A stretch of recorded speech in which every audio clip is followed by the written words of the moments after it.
Okay, that'll probably be the wrong direction. But here we are for Thursday night adult Bible study with Ecclesiastes chapter 8. We had a little bit of a break for Thanksgiving. We're going to go, I think it's at least 3 more weeks. We can talk about how we want to meet during the Christmas break or if. But we're going to cruise right along through the rest of Ecclesiastes. I don't expect we'll be done by the end of the year, but we'll be close. Okay, so Ecclesiastes chapter 8, verse 1. Who is like the wise? Who knows the explanation of things? A person's wisdom brightens their face and changes its hard appearance. The teacher, Koheleth, most likely King Solomon, is writing these words down and asks a question that he has asked already a couple of other times. Back in chapter 6, he was asking, who knows? He's now asked it again 3 times in this upcoming chapter in verse 1, 7, and 17, but we'll get there in just a little bit. The question is, who knows? Who knows? Who's the wise man? The understood answer is nobody. Nobody's wise. Who knows the explanation of things? Nobody. No one understands everything. Back in Proverbs chapter 30, verses 2 and 3, there's the same kind of idea. Again, we would believe that Solomon was the collector of those proverbs, not the writer of all of them. We'll just take that brace off for a little while. Surely I am not only a brute. No, sorry. Surely I am only a brute, not a man. I do not have human understanding. I have not learned wisdom, nor have I attained to the knowledge of the Holy One. Who knows? Nobody. Even though Solomon, at the beginning of his reign, asked God to give him wisdom, God gave him wisdom beyond anybody else in the world, in addition to all other sorts of blessings. At this point in his life, he looks back and says, who's smart? Who has it all figured out? Who knows everything? Nobody. Everything seems to go on. We look back at the last 7 chapters, and we've seen again and again that there's not really much that we control. There's not really very much that we understand. There's a season and a time for things. God's the one who sets it in motion and then keeps it rolling along, rolling along, rolling along. So even though the teacher, Koheleth, has said that wisdom brings pain or sorrow back at the beginning of the book, now he says that those who have some understanding might be a little happier. They might be a little more enlightened. There is some wisdom. There is some value in wisdom. And the thing that he talks about it here seems like sort of a mild benefit or blessing, and that's that you have a bright face. And it's not so hard. It's softer and smilier, happier. So if you think I look mean and grouchy and unapproachable, it's because I'm not very smart. Apparently, that's the way that works. But I guess that is true. The more that you understand, the easier it is for you to deal with the things that come along in life. Yeah, well, that was really lousy. That was really awful. But God's in control. He's still in charge. And He's going to help me deal with this. So, and kind of in a transition from this to the next little section, if you're dealing with a king, a smiling, happy face that's based in wisdom can make a good impression. So let's look at verse 2. We'll read down all the way down to the end of verse 8. Obey the king's command, I say, because you took an oath before God. Do not be in a hurry to leave the king's presence. Do not stand up for a bad cause, for he will do whatever he pleases. Since a king's word is supreme, who can say to him, What are you doing? Whoever obeys his command will come to no harm, and the wise heart will know the proper time and procedure. For there is a proper time and procedure for every matter, though a person may be weighed down by misery. Since no one knows the future, who can tell someone else what's to come? As no one has power over the wind to contain it, so no one has power over the time of their death. As no one is discharged in time of war, so wickedness will not release those who practice it. All right, so we've kind of come around the corner here a little bit different. This passage seems to be about submission to authorities.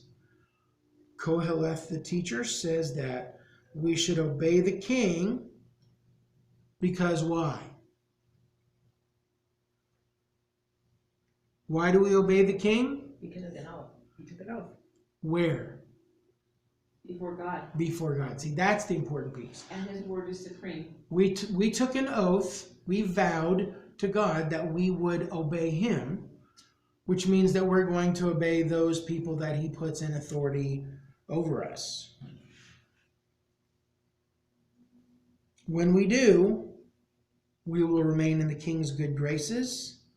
In this passage, the king's authority is very closely tied to God's authority. Okay, because we believe in and submit to God, we should also submit to the king. We can honor God by honoring the king. Sometimes that is easier for us to do than others. We should respect and obey those who are in authority over us, because in doing so, we are giving tribute and honor to God.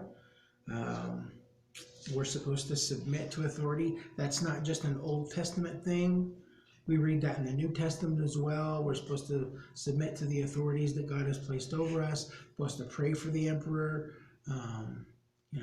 Obey those rules. Obedience to the king. The teacher says, will guarantee that you are left alone. You're left alone and you are unharmed. You'll be in good graces if you listen to what the king says. But who knows what will happen if the king is evil? When you have a good king, a righteous king, the leader of the nation is a God-fearing, God-honoring, God-obeying human being. That's not hard to follow. When that is in question, things are a little trickier, aren't they? Why would we not want to be hasty in leaving the king's presence?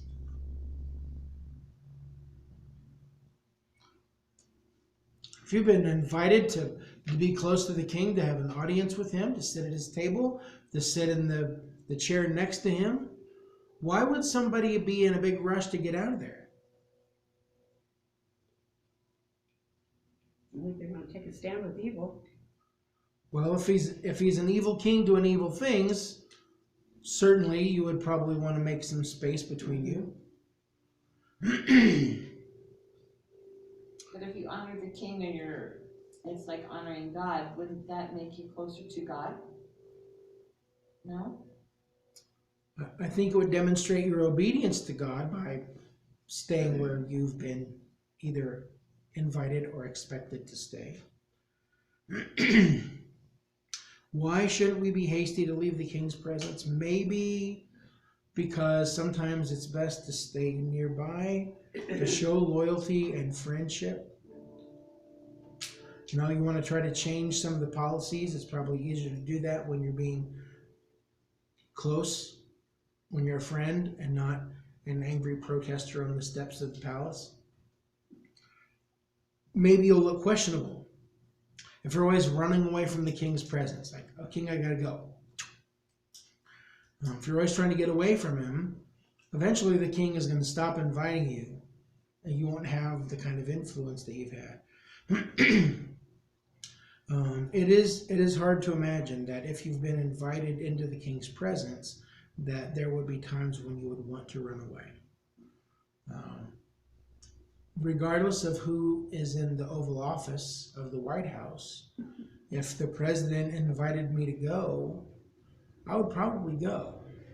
I might be happier than other at various times, but the most powerful human in the world has invited me to come in and to have an audience with him. I'm probably going to go regardless of whether I voted for that person or not.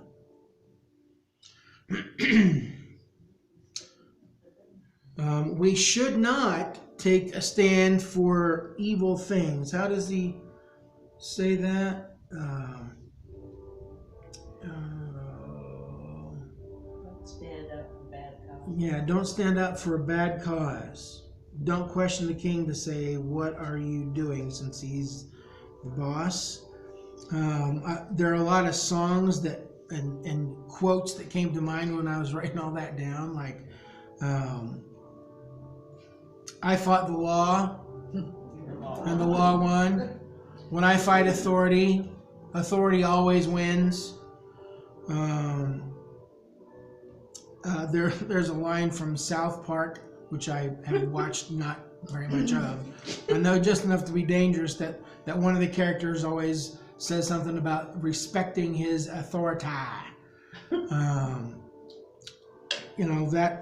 kind of stuck in my mind as we're reading that. If the leader, the ruler, is doing things that are questionable,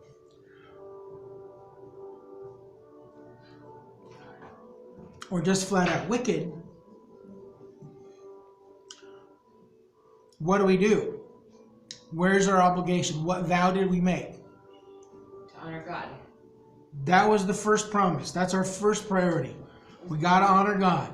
If the king does something that is not in line with God's will, as much as we might like to save our necks, we have to do what God expects. It makes me think about the book of Daniel that we studied not too terribly long ago.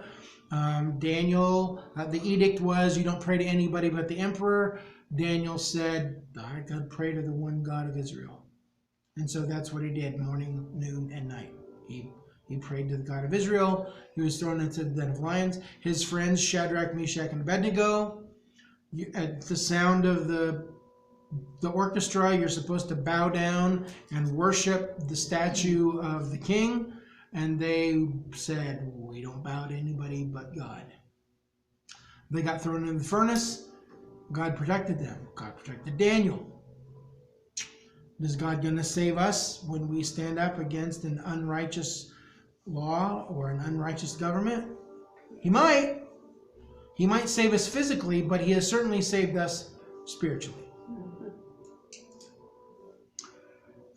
Let's see here. I was just kind of rambling there. There will be times when the king or others in authority will bring misery.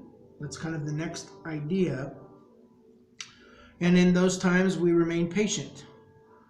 Someone who is wise will recognize that judgment is going to come when judgment is going to come. That God is going to make everything right when it's just the right time. So, we don't need to resort to wickedness ourselves. We don't need to resort to rebellion to get rid of the misery, because the wise man, the wise woman understands that God controls timing. That is one of the major themes, I think, of the entire book of Ecclesiastes, that God is in control of the times and seasons and cycles. He's got it all figured out. So when it is just the right time, God is going to bring judgment. Any thoughts or questions? Any comments? It sure is a change of what we were listening to a few chapters ago. It does seem like it's I mean, it's a further development of some of his ideas. It seems more positive or more, I don't know what the word is. This is the way it's going to be now. The other was just like blah, blah, blah, blah, blah, blah, blah. There's a time, and now it's saying he's in control. Yeah. Well, remember, the first 6 chapters of Ecclesiastes is really about all the things that a person could try to find some meaning and satisfaction and pleasure in life. And what's the answer? None of it's any good. It all stinks. You're going to be disappointed. It doesn't satisfy. From chapter 7 to the end, it is all more practical. So how do you find satisfaction? If these things don't work, then what things do we pursue to try to find meaning and purpose and value in our lives? He still occasionally will say, this was meaningless, this was empty, this was a chasing after the wind, but it's not like it was in that first half. I do think it is more positive and more practical, a little more upbeat, because those first 6 chapters are like, ugh, shoot me now. Okay? No other comments? Catherine, are you with us? Hopefully you still are. Yes, there you are. All right. So what changes what he's saying? What made him come to this point where he's at now? How did he make the change? Why is he making the change? What happened to him to make the change? Why did he all of a sudden see it different? Or did he always see it different, but he was speaking one way and now he's speaking a different way? I think he probably has had the same idea all along, but it's like he's laying out this lesson very strategically. Okay. Like if I'm writing this sermon, I want to start out by saying, man, life stinks. Good-looking women, wine, parties, concerts, man, all that stuff stinks. And just go through all the things that I've gone after and that I've tried, and it's, boy, disappointment, one after the other.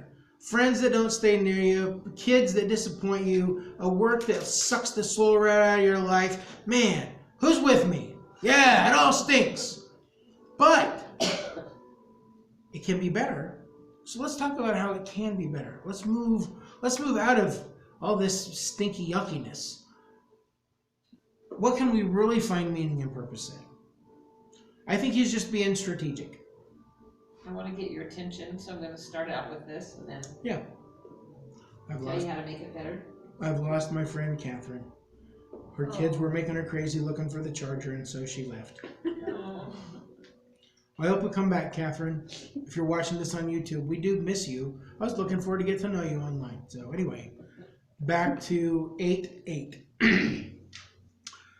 As no one has power over the wind to contain it, so no one has power over the time of their death. As no one is discharged in time of war, so wickedness will not release those who practice it. All this I saw as I applied my mind to everything done under the sun. There is a time when a man lords it over others to his own hurt. So we're not the king, we're just regular people, commoners. The king has a lot of power, most of which is granted by God.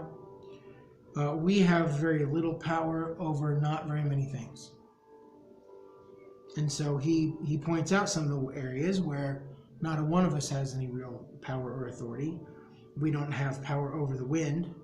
We don't tell it where to blow and where not to blow. We don't have power over mortality. We don't say when we're going to be born or when we're going to die. We don't have that kind of control. He says in the last half of verse 8 about soldiers. What happens if a soldier or a Marine just decides in the middle of the war, you know what, I'm tired of this, I'm just going to go home.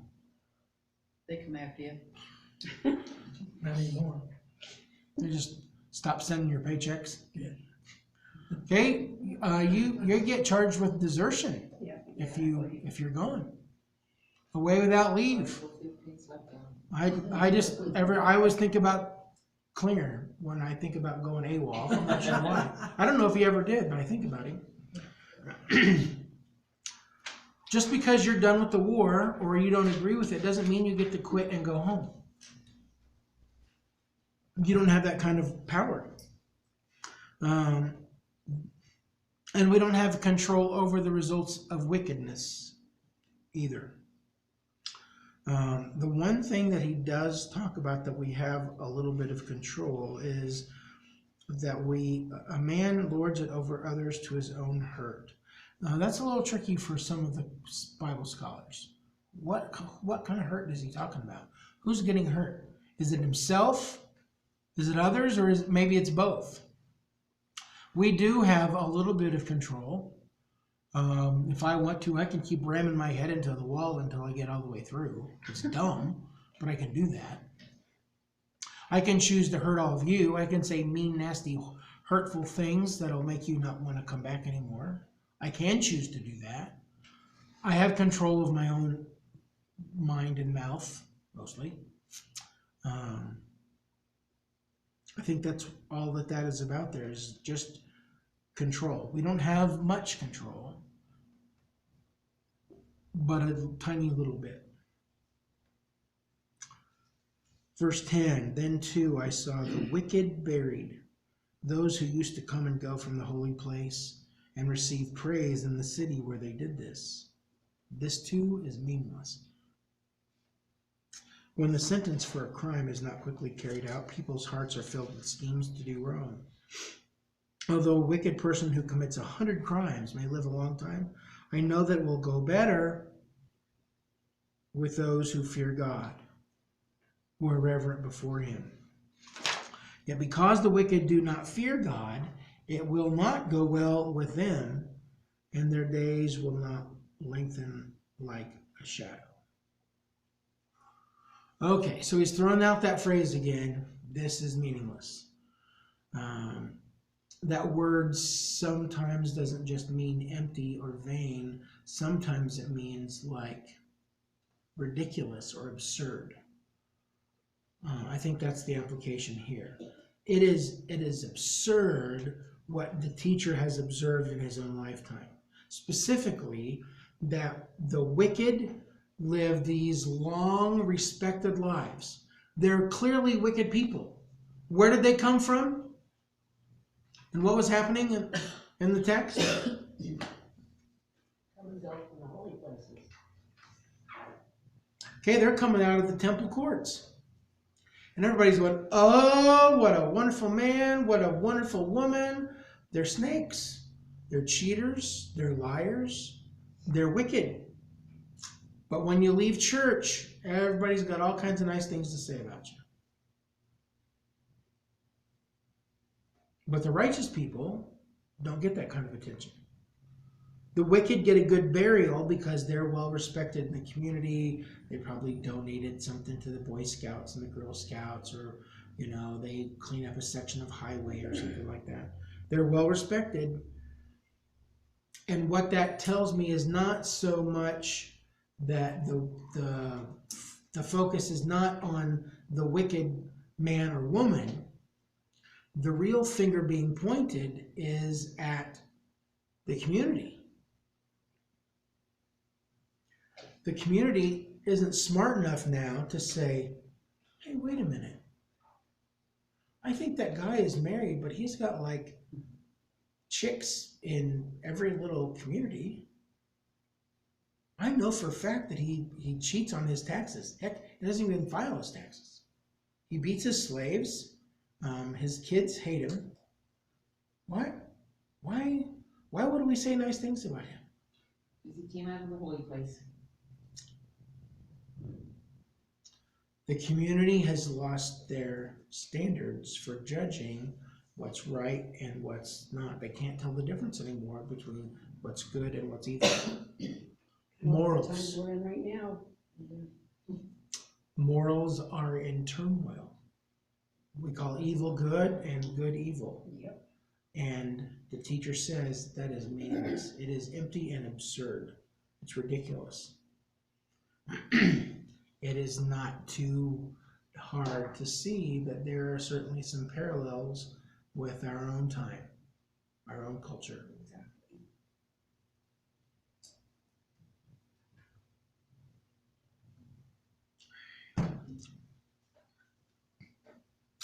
A wicked ruler will eventually hurt himself.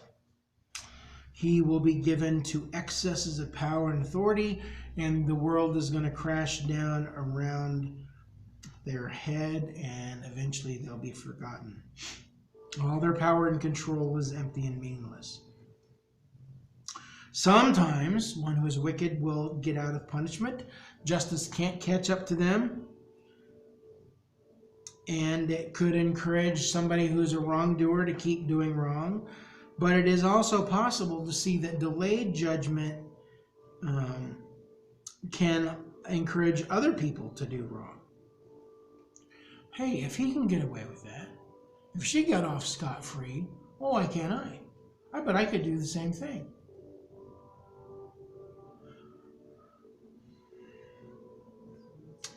Koheleth seems to expand on that last option. It is better, rather than giving in to that temptation, to try to get away with it like everybody else does. It is better to stay reverent before God. Regardless of what happens to others in the rebellion, it is a wiser and better option to remain faithful to God. It will go better if we just stay faithful. Maybe not in this life, but certainly in the one to come. Those who are wicked and rebellious may sort of skate for a while and get away with it, but their evil deeds will catch up with them. Verse 12 is one of those sort of key passages. It is crystal clear what the teacher recommends for us. It will go better with those who fear God, who are reverent before him.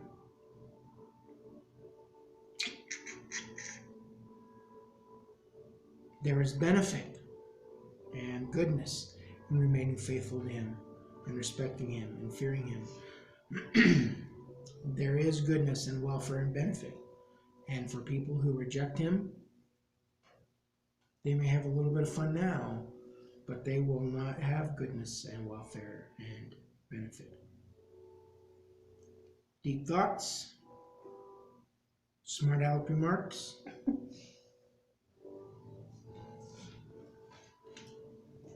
I went to a seminar once with one of our office managers over at the Comfort Suites, and the presenter, if he said it once in 4 hours, he said it 1,000 times. At the end of every paragraph, he would say, questions, thoughts, ideas? Questions, thoughts, ideas? So that's always kind of running through my head.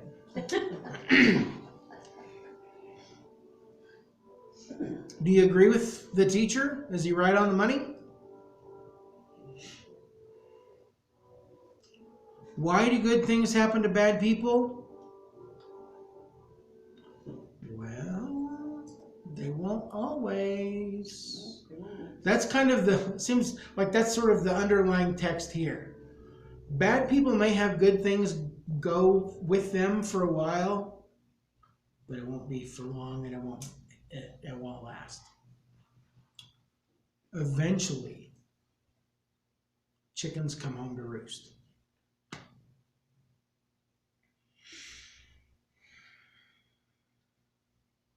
Okay. Verse 14, are you ready? Man, we are cruising right along here. There is something else meaningless that occurs on earth. The righteous who get what the wicked deserve, and the wicked who get what the righteous deserve.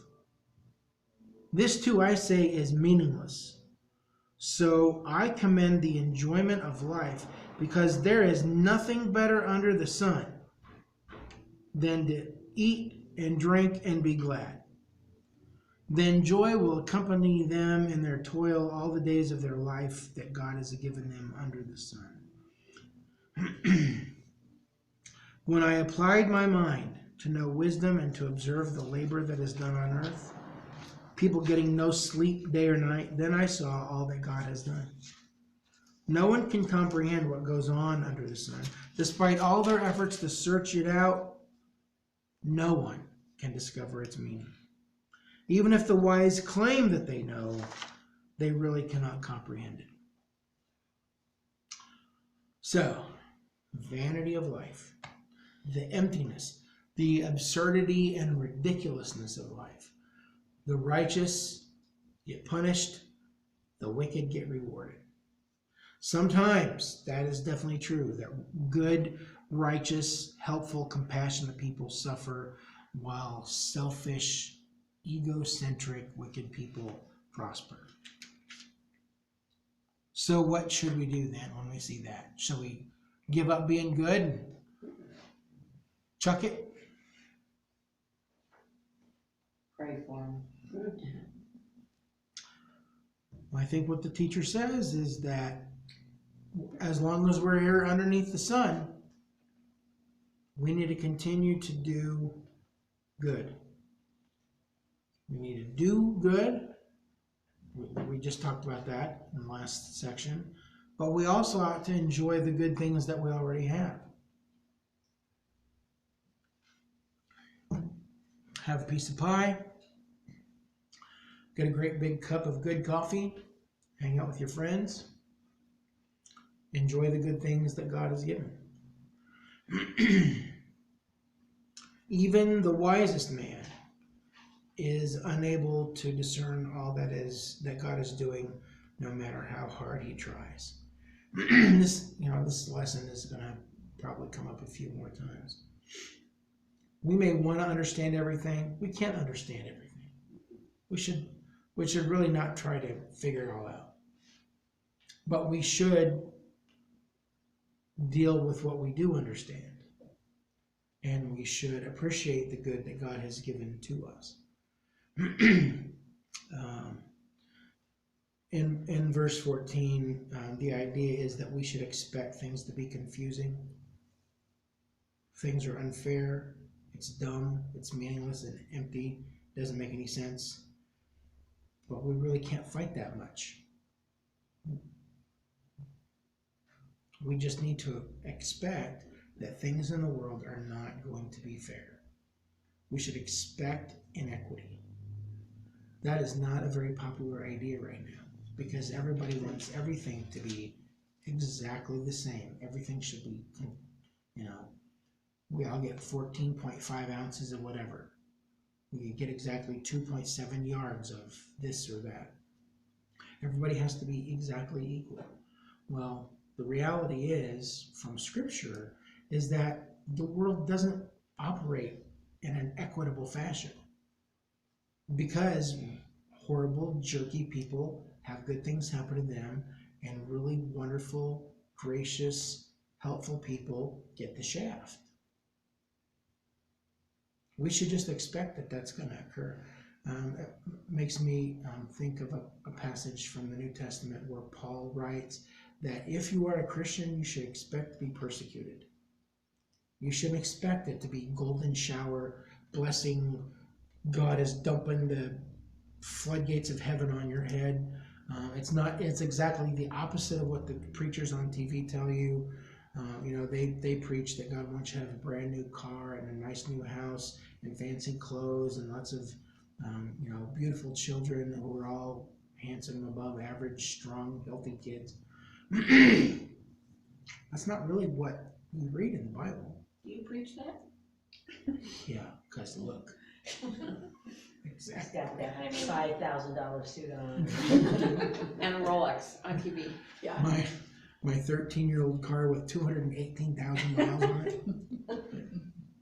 But there are preachers who do preach that. Yeah. Plenty of them. And if I had a chance to smack them, I would.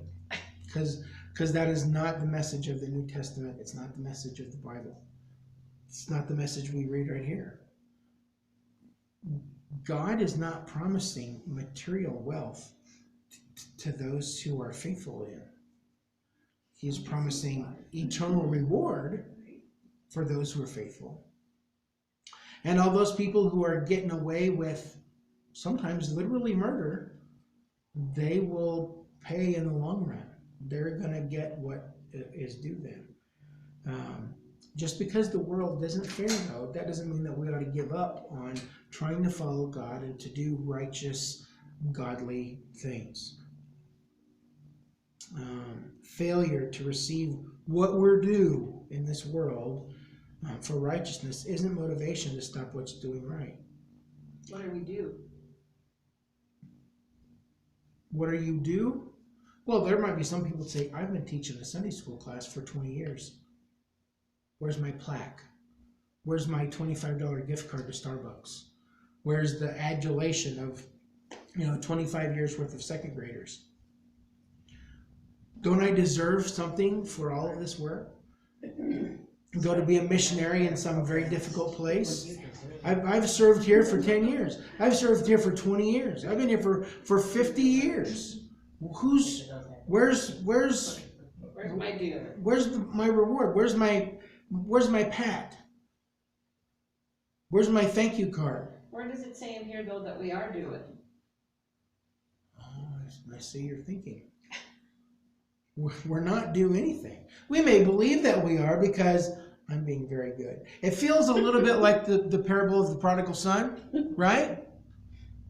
You got one son who's a bonehead that goes off and blows a third of the father's inheritance.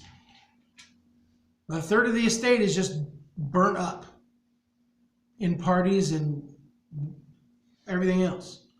But the good son stays home. He manages the farm. He helps his dad. He picks up the dishes. He mows the yard. He cleans up after the dog. He paints the house. He drives them to their doctor's appointments. He does all of these wonderful things right there beside dad.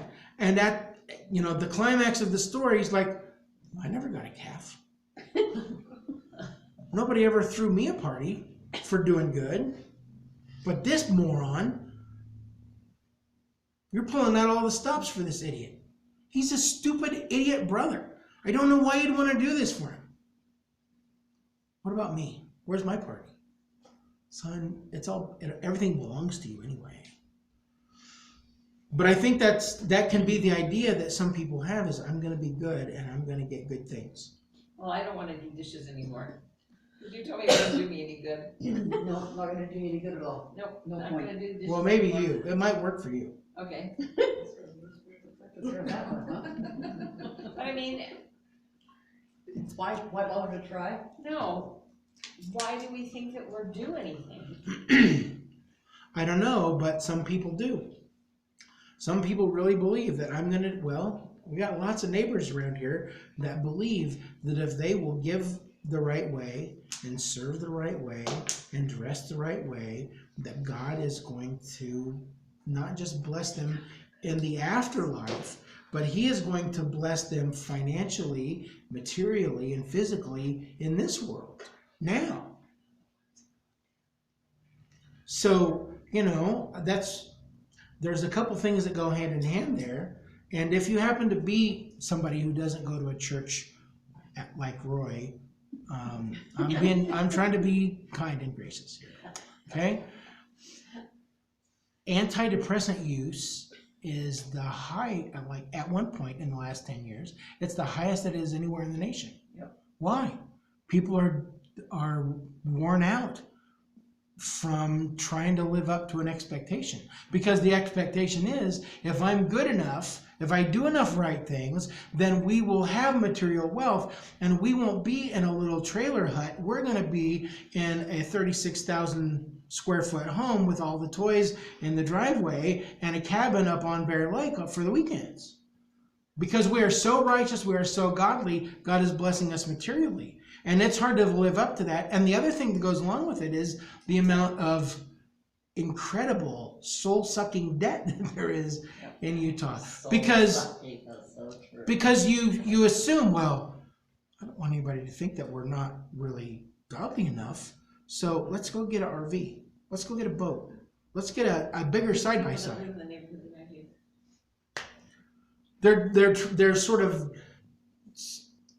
trying to live up on the outside to the benefits of godliness that maybe have been promised to them, but have not come to fruition. See what I'm saying? Mm-hmm. There are people who believe that the more good they do, the more good that they are due from God in this world. And that is not what the teacher says is reality. Because sometimes you will work your butt off and you'll die alone. But they don't believe in some of the things we're learning either, out of the book that we're learning them out of. Well, I'm going with this one. Because I believe that I am interpreting it correctly. And you have the right translation. And I do. It's one that I can read and understand, and I don't have to be a high school literature teacher to be able to understand it. All right, verse 15 says, what are we supposed to do? Where are we, 15? Oh. Eat, drink, Eat, drink, be merry, be glad, enjoy life. This really is the best that we can do. He said this before. In the life that God has given to us, whether it is high on the hog or down on the trotters, we should enjoy what God has given to us. find joy in your work. Wherever you are, be there and be grateful for it.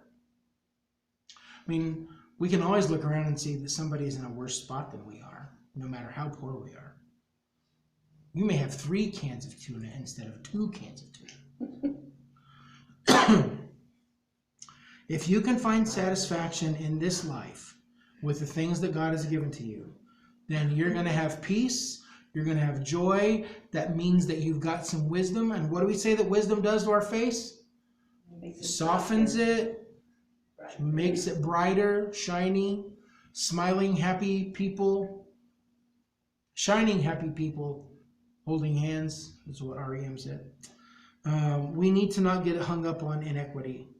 We need to enjoy what we do receive from God and not worry about what people who are selling their souls to the devil are getting.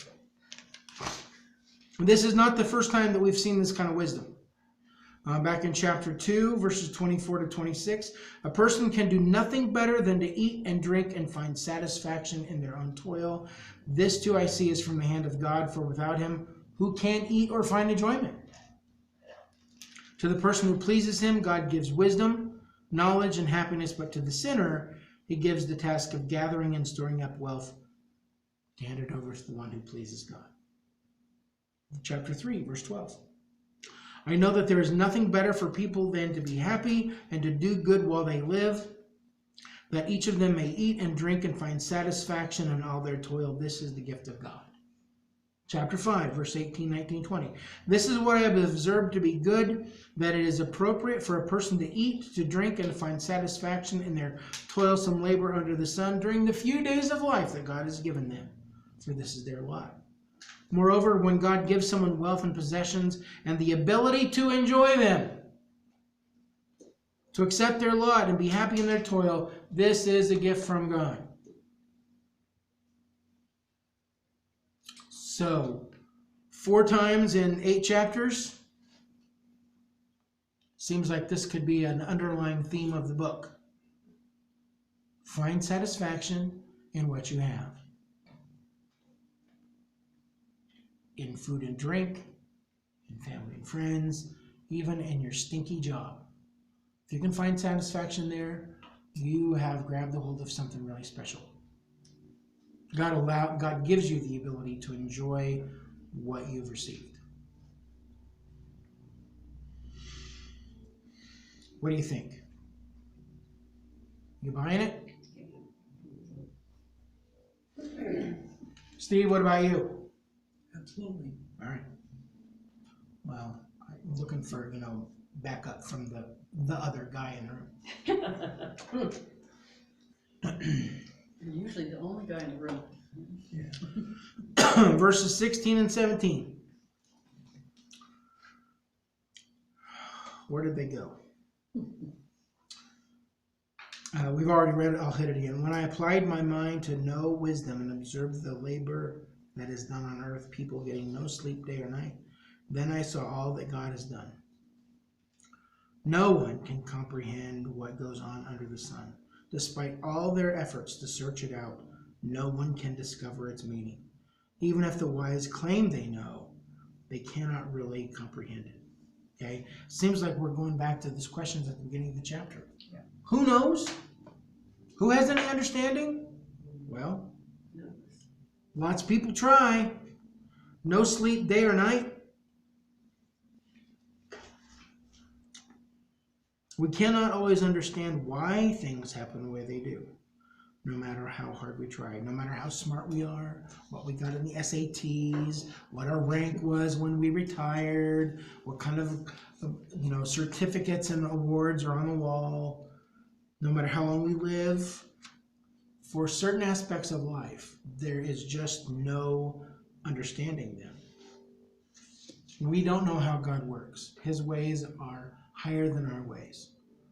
We think we're pretty smart. We have it all figured out. But the real truth is that we cannot even begin to understand things the way that God does. Why would God do that? So, I don't know. so when we do question those things, is that just human nature? Why did that 6-year-old little boy die of cancer? Is that something just, it's not a question we're really asking, but is it just because we're human and we want to? Because it seems not right. Not fair? We have this innate sense of justice and fairness that comes because we're created in God's image. Now, granted, our perspective on it is a little skewed sometimes, but when we see things like that, we go, man, that ain't right. Parents shouldn't have to bury their kids. That's awful. That should not have been. But then we need to go back to this passage and say, we can't understand it. Even if God did explain it to us, he's explaining math to monkeys. We just can't pick it up. but we still can ask because that's who we are. I don't think it's wrong to ask. I think it's wrong to expect an answer that's going to satisfy us. Because there's not one. Why did my parents get divorced? Well, why did my grandma get sick and die so young? Why did that little kid get hit by that car? Why? What? We ask all those questions, and there's never going to be an answer that makes us happy. Like, oh, now I get it. Great. Isn't that like a kid that when they hit that age and they go, why? Yeah. Why? Well, we're right there with them. Yeah. No, you cannot go to the movies. Yeah, It's 9 o'clock why? at night. Why? But I want to. Why can't I sleep on the trampoline with my friends on my birthday? Because it's December, that's why. What's wrong with you? But it's warm outside and it's not snowing. Don't they have an answer for everything at that age? A question and an answer. All right, I believe that brings us to the end of chapter 8. We're ready for chapter 9 the next time we get together. And anybody walking away from chapter 8 with any new thoughts or deeper resolve about anything? Just the fact that enjoy life and the life that God's given us. I mean, God's in control. why do we keep having to look for the bad? You don't have to look for it. Well, no, but I mean, you know what I It mean? finds us all too often. All too often. Yeah, To look for the good. Yeah, exactly. and the good is harder to find sometimes. It is, It that's why we is. have to look. Don't watch the news. Yeah. Unless you watch conservative anyway. I don't watch the news very often. Even the conservative news, there's so much of that going on. There is. There They is. make me just as mad. Well, Yeah, and they're they are. doing, and they're doing everything, it seems like the media, no matter who it is, they're doing everything they can to divide us. They are. They want us divided, divide and conquer. They want us divided. Okay, so for our YouTube friends, we're going to go ahead and cut this off right here. Be sure to go back and pick up all the pieces that you may have missed. We're going to move on to chapter 9 the next time, so be looking for that right here in this same place. Thanks so much for watching, and I'd love to hear a comment or a question from you. Bye. I generally don't watch the news.